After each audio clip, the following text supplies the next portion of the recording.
भूल कहाँ पर हो गई। यह एक सच्ची घटना है दिल वालों की नगरी दिल्ली की। राजेश एक अमीर घराने का इकलौता लड़का एमबीए की पढ़ाई कर रहा था। पढ़ाई के दौरान ही पिता हार्ट अटैक होने से चल बसे। अब घर में बची वो और उसकी माँ। पिता एक संपन्न व्यक्ति थे, इसलिए उन्हें पैसों की दिक्कत का सामना नहीं करना पड़ा और उसकी पढ़ाई अच्छे से पूरी हो गई। कॉलेज के लास्ट ईयर में ही राजेश का सिलेक्शन अमेरिका के एक बड़े इंस्टीट्यूट में हो गया। राजेश ही अपनी माँ का एकमात्र सहारा था।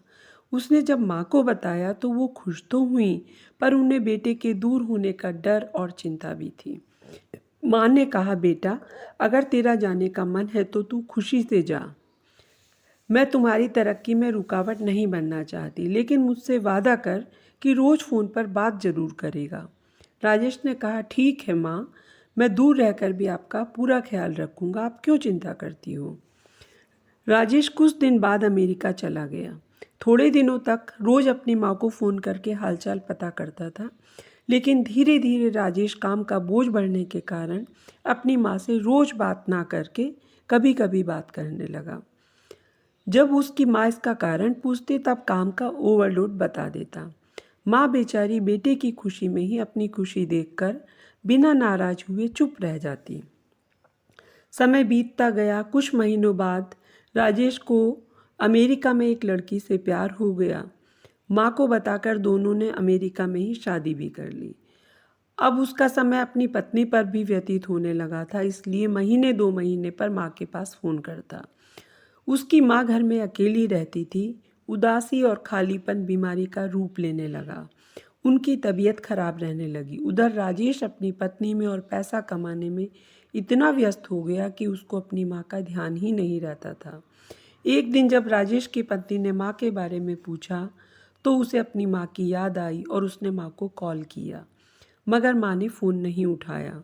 उसने अपनी पत्नी से कहा कि लग रहा है माँ नाराज़ हो गई है, अब किसी और दिन फ़ोन करूँगा।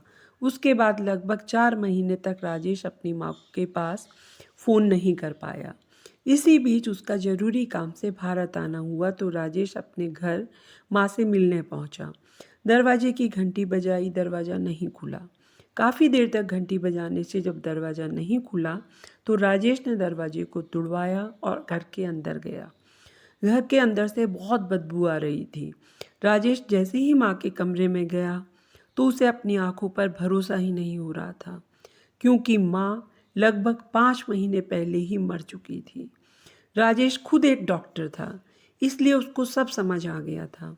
उसकी माँ फर्श पर पड़ी हुई थी और उनके शरीर में बस हड्डियां ही बची थीं। राजेश चिल्ला चिल्ला कर रोने लगा।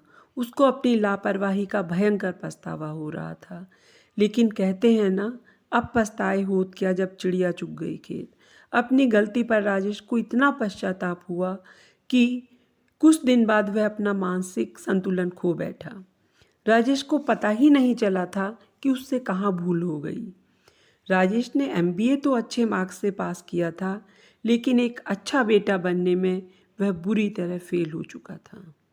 ऐसी ही सच्ची और अच्छी कहानियों के लिए चैनल सब्सक्राइब करें। धन्यवाद।